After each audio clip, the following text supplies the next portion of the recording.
Graças e paz a todos. Esse é o canal da Igreja Batista Nacional de Areia Branca. Se você é membro da igreja, você já está acostumado com a forma com que nós temos exposto, feito a exposição do livro de Salmos e desta vez do Salmo 44. Se você não é membro da igreja, talvez você tenha vindo parar aqui nesse vídeo por alguma razão, talvez pelo tema do Salmo. Nós queremos te ajudar a compreender a maneira com que iremos fazer então a exposição deste Salmo. Iremos dividir o Salmo em 5 partes. A primeira parte dos versos 1 ao 3. Faremos a leitura e em seguida explicaremos então esses 3 primeiros versos. Depois faremos a leitura dos versos 4 ao 8 e também com a sua explicação. Logo em seguida, dos versos 9 a 16 e posteriormente dos versos 17 ao 22 e finalmente dos versos 23 ao 26, encerrando assim o Salmo 44. Então queremos te convidar para caminhar conosco nesta aventura, nesta maneira de desvendar o Salmo 44 em nossos corações e conseguir aplicá-lo à nossa vida. Diz assim então a palavra de Deus nos primeiros 3 versos do Salmo 44. Ouvimos, ó Deus, com os próprios ouvidos. Nossos pais nos têm contado o que outrora fizestes em seus dias. Como por tuas próprias mãos desapossastes as nações e os estabeleceste. Oprimistes os povos e aos pais deste largueza.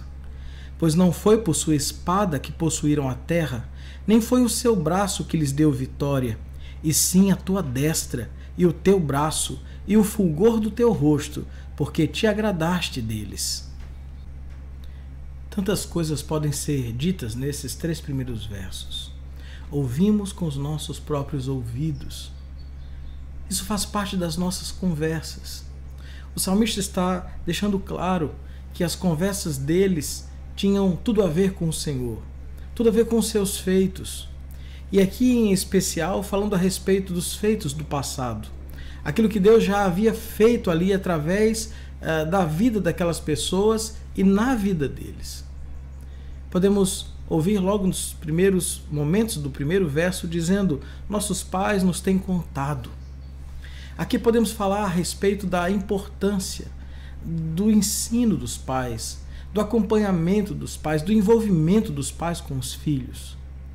Hoje se tem terceirizado as escolas, as instituições de ensino, mas aquilo que a escola faz é apenas ensinar. Educar é tarefa dos pais. E neste caso, nós estamos falando também, além da educação, do ensino, do conhecimento, da experiência, o compartilhar de tudo isso aos filhos. Falamos também aqui a respeito da maneira com que os pais, então, estão diariamente preocupados em alimentar o coração dos filhos. Esses versos nos mostram o quanto os pais estavam envolvidos na educação dos filhos e, em especial, em passar ao coração dos filhos aquilo que eles haviam aprendido e visto de Deus, aquilo que eles haviam experimentado com o Senhor. É fundamental que nós possamos entender o quanto é vasto, a grande variedade de informações e de ensinos que estão trazidos apenas nesses 3 primeiros versos. Mas há uma lição principal aqui. Há uma lição principal que nós conseguimos enxergar logo no final do verso 3.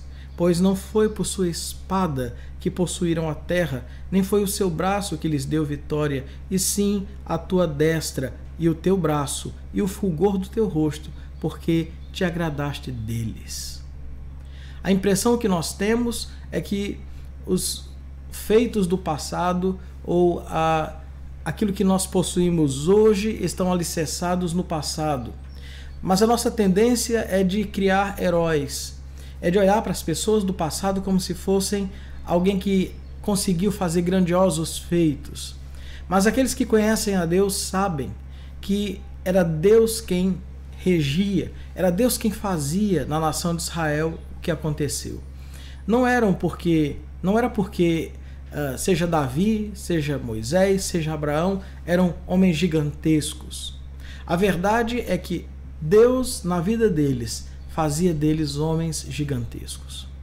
A impressão que nós temos, ou a tendência do coração humano, é enaltecer homens e esquecer de Deus.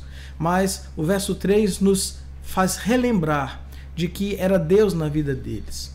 Às vezes fazemos isso com nós mesmos. Por exemplo, vivenciamos, experimentamos coisas no nosso passado que temos a tendência de achar que no passado eu vivenciei, experimentei isso, hoje eu não vivo mais. Não era que você era capaz antes e incapaz agora. Você já era incapaz mesmo no passado. Foi Deus quem te capacitou lá. E o mesmo Deus que te capacitou naqueles dias está presente hoje aqui para te capacitar. Assim, a nação de Israel aprendia através do salmista que mesmo no passado, mesmo os grandes feitos do passado podiam se repetir no presente, porque não dependia da capacidade de quem estava lá, mas do Deus que está sempre presente. Essa é a diferença e essa é a lição principal desses 3 primeiros versos. Logo na sequência, no verso 4, nós lemos o seguinte: Tu és o meu rei, ó Deus, ordena a vitória de Jacó. Com o teu auxílio, vencemos os nossos inimigos. Em teu nome calcamos aos pés os que se levantam contra nós.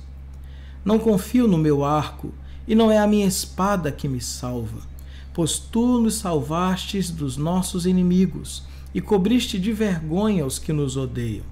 Em Deus nos temos gloriado continuamente e para sempre louvaremos o teu nome.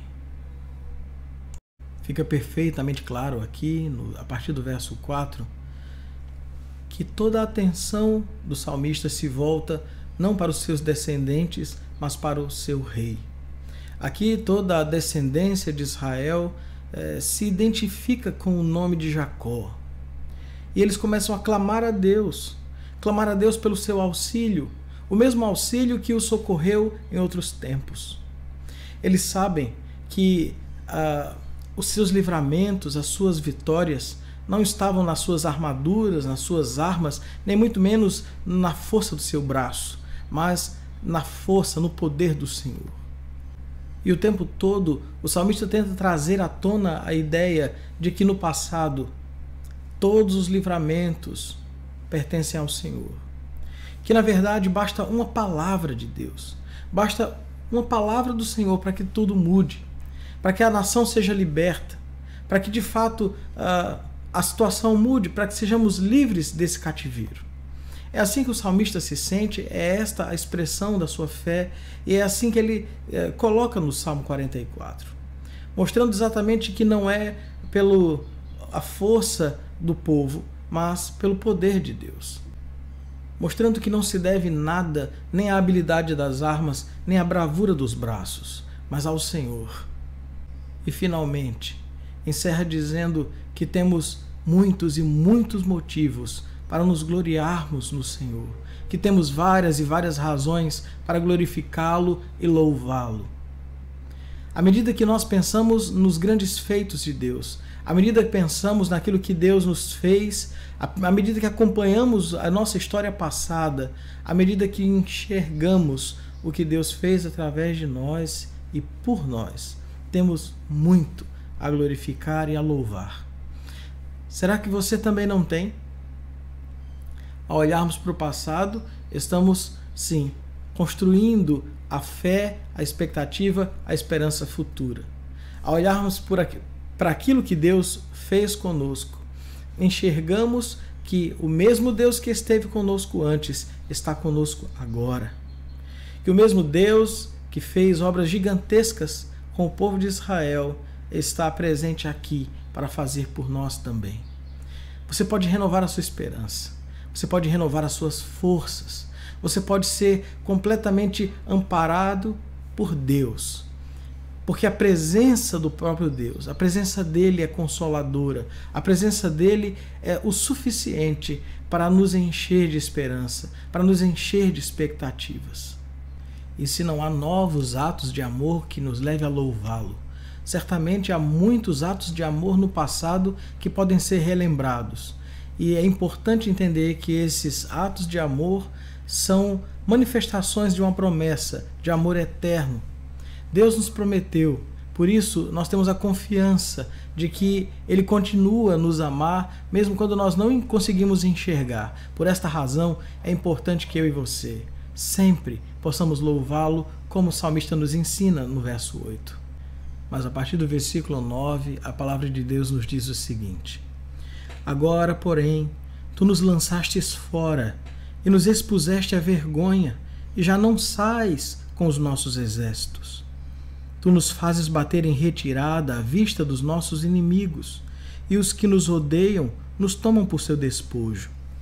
Entregaste-nos como ovelhas para o corte, e nos espalhaste entre as nações. Vendes por um nada o teu povo, e nada lucras com o seu preço. Tu nos fazes opróbrio dos nossos vizinhos, escárnio e zombaria aos que nos rodeiam. Põe-nos por ditado entre as nações, alvo de meneio de cabeça entre os povos. A minha ignomínia está sempre diante de mim, cobre-se de vergonha o meu rosto, ante os gritos dos que afronta e blasfema, à vista do inimigo e do vingador. Já aqui, a partir do verso 9, podemos perceber que o salmista consegue enxergar que Deus está agindo, mesmo nas dificuldades, mesmo nos problemas. Ele consegue entender que Deus está sendo parte daquilo que ele entende ser problema. Ele consegue enxergar: agora, porém, tu nos lançastes fora. Ele consegue enxergar diferente do que normalmente as pessoas enxergam. Veem apenas o problema pelo problema. Ele consegue, olhando para o passado, enxergar que Deus está fazendo parte da história do presente, inclusive dos problemas, das dificuldades, daquilo que ele está vivendo. Ele consegue enxergar que, se Deus quisesse, poderia mudar aquilo imediatamente, mas não estava mudando, não estava fazendo.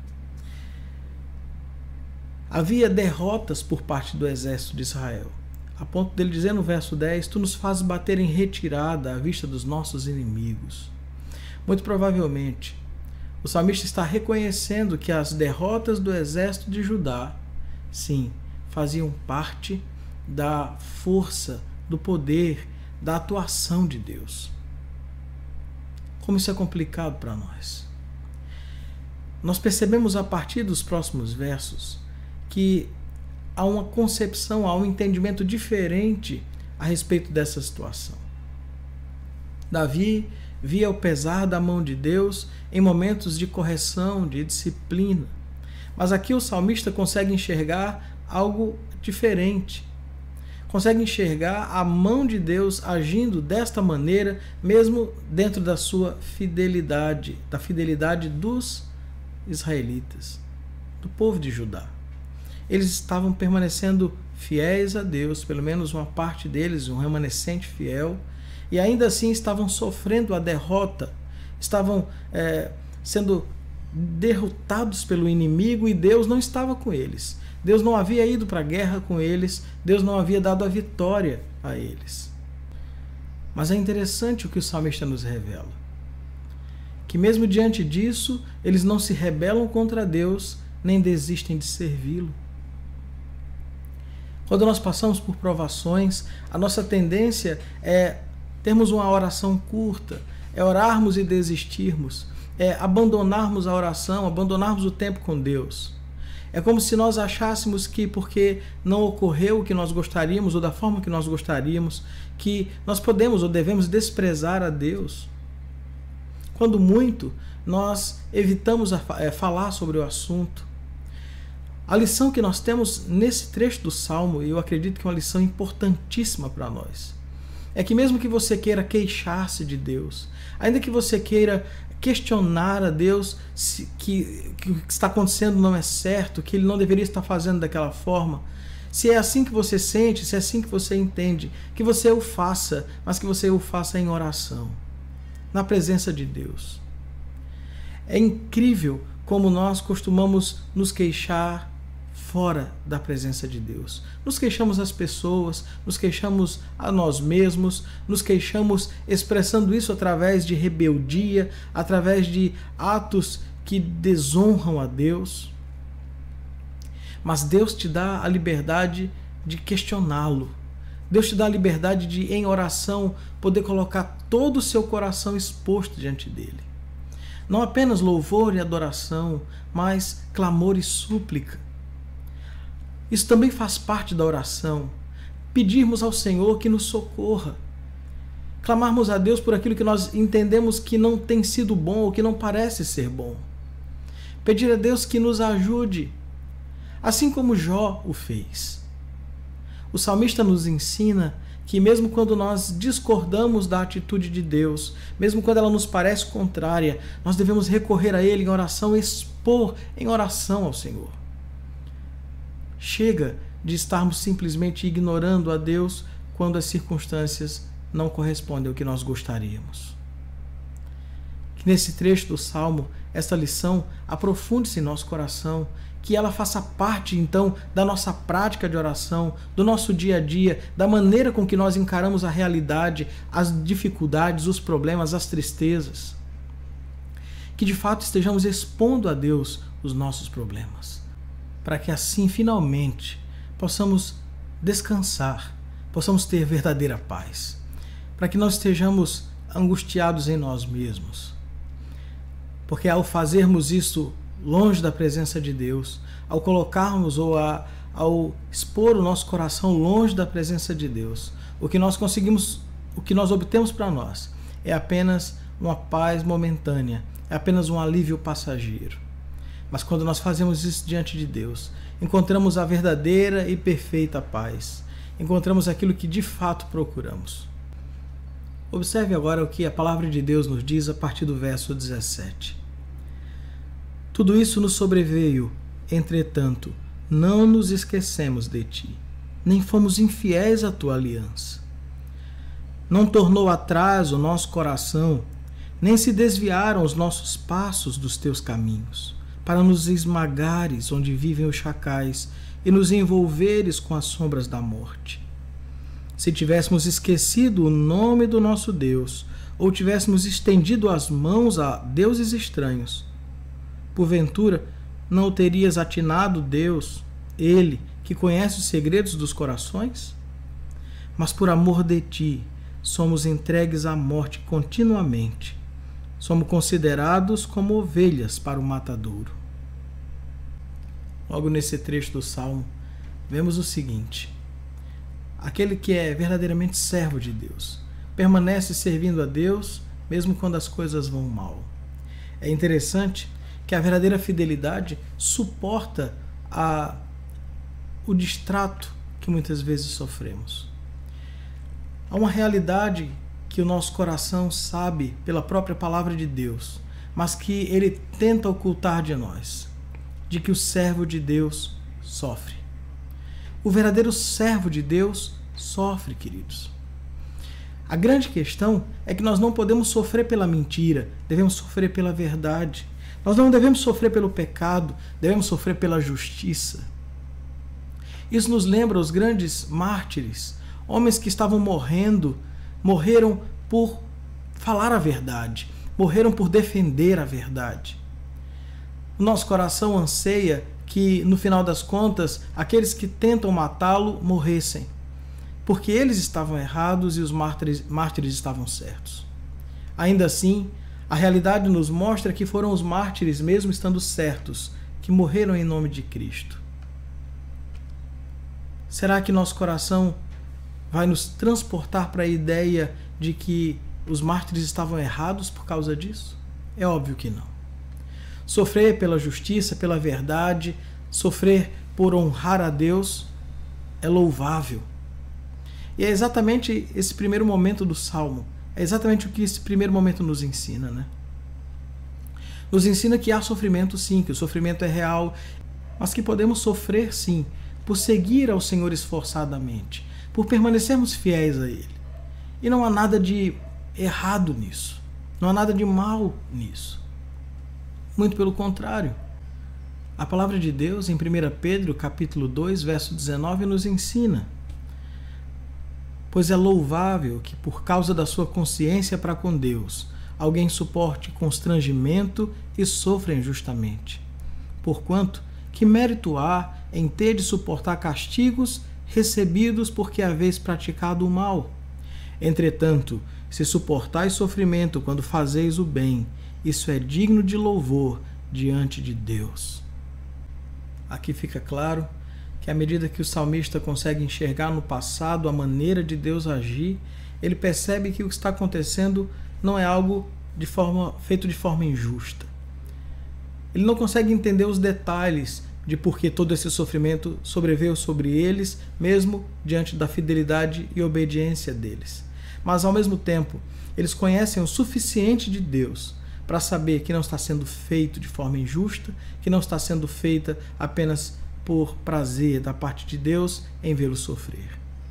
Portanto, o salmista encerra essa parte ou esse trecho expressando a Deus a sua tristeza, a sua desventura, mas não de forma amarga, não com amargura, não. Pelo contrário, trazendo uma dose de esperança no coração daqueles que estão lendo esse trecho, encorajando o leitor a ser fiel, mesmo nos momentos de perseguição, mesmo nos momentos de tribulação, mesmo nos momentos de tristeza, mesmo quando tudo parecer mal, a permanecer fiel ao Senhor. Então, logo no final do salmo, vemos as palavras de clamor do salmista. Acompanhe comigo a partir do verso 23. Desperta, porque dormes, Senhor. Desperta, não nos rejeites para sempre. Porque escondes a face e te esqueces da nossa miséria e da nossa opressão. Pois a nossa alma está abatida até o pó e o nosso corpo como que pegado no chão. Levanta-te para socorrer-nos e resgata-nos por amor da tua benignidade. Perceba que o final do salmo encerra com uma oração esperançosa. Uma oração esperançosa que demonstra o quanto o salmista confia em Deus. Ele não recorre a mais ninguém, ele recorre ao Senhor. Mesmo falando a respeito do dormir de Deus, o salmista certamente não está se referindo ao fato de Deus ignorar, mas a demora em socorrer, ao tempo de espera. É a isso que o salmista se refere. Obviamente, ele não está aqui simplesmente ignorando Deus como sendo aquele que o despreza. Não. Ele está ciente de que Deus é o único que o pode socorrer, tanto que a ele clama. Será que você vai fazer o mesmo? Será que, como salmista, mesmo diante das persistentes provações, mesmo diante da insistência do problema, mesmo quando a tribulação não cessa, mesmo quando o mal não passa, você continuará a manter a sua fidelidade e a sua busca incessante ao Senhor? Será que você continuará a clamar a Ele como sendo de fato a sua única esperança de salvação? É isso que o salmista nos ensina aqui. A grande verdade aqui é que Deus não está dormindo. Deus não está dormindo. Mas Deus também não se deixa apressar. Não é porque nós achamos que é o momento de Deus agir. Não é porque nós achamos que Ele deve agora, nesse momento, nos tirar desse problema, que Ele irá fazê-lo. Deus não está dormindo, meu irmão, mas Ele também não vai se deixar apressar por você. Certamente, esta é a maneira de Deus enxergar em nosso coração a nossa fidelidade. É muito fácil nos acharmos fiéis. É muito fácil começarmos a dizer a Deus: sim, Senhor, eu sou fiel a Ti, eu estou sendo fiel. Mas é exatamente circunstâncias como essas que provam a nossa fidelidade, que realmente demonstra se de fato somos fiéis a Deus ou aquilo que Ele nos dá. Quando Deus tirou tudo de Jó, certamente Ele fez com um objetivo, não por prazer, mas com um objetivo. E esse objetivo fica muito claro quando Deus conversa com o próprio Satanás e diz para ele: você quer ver se meu servo é fiel? Eu permito que você tire tudo dele, mas não tire a vida, para que Jó pudesse expressar com o pouco que restou que era fiel a Deus. É fácil sermos fiéis quando temos tudo, mas quando nos falta? é fácil sermos fiéis, sendo completamente abençoados por Deus. Mas quando essas coisas desaparecem, aí se manifesta se éramos fiéis a Deus ou àquilo que Deus nos dava. Deus tem a sua forma de fazer as coisas. Nós podemos questioná-la, mas se somos seus servos, certamente o que nós não podemos fazer é abandoná-lo. Como dissemos, o salmista sabe que Deus não está dormindo. Mas essa é a maneira do salmista explicar a inércia, o fato de Deus não fazer nada diante dos seus sofrimentos. Mas é interessante nós concluirmos esse salmo explicando o seguinte: diante da situação difícil, do abatimento, do sofrimento, e mesmo diante da fidelidade do povo a quem o salmista está falando, nós sabemos que ele encerra o salmo falando sobre socorre-nos e resgata-nos por amor da tua benignidade. Independente da fidelidade do salmista, ele não pede a Deus para que o socorra por causa do que ele fez. Nós costumamos apresentar a Deus os nossos feitos, as nossas obras. Costumamos apresentar a Deus isso como um motivo, uma justificativa para que Deus faça o que nós gostaríamos, o que nós queremos que Ele faça. Mas o que a Bíblia nos mostra é que, diante da consciência, mesmo da minha fidelidade, mesmo da minha disposição em obedecer ao Senhor, é que Deus fará mediante a sua vontade. Por isso o salmista clama pelo amor da benignidade do Senhor, e não pelos seus próprios feitos, pelos seus próprios méritos. Lições preciosas que aprendemos nesse salmo. Por fim, eu gostaria de lembrar o início do salmo, a importância de nós passarmos para a próxima geração. Será que nós vamos nos aquietar? Será que nós teremos o prazer de saber que os nossos filhos ouviram de nós e aprenderam conosco a respeito do cultivar o conhecimento de Deus, conhecer e saber quem Deus é? Esperamos que essas verdades permaneçam nos nossos corações. Esperamos que esse salmo tenha abençoado a sua vida e que nós possamos continuar esta série, possamos continuar esses estudos em nome de Jesus.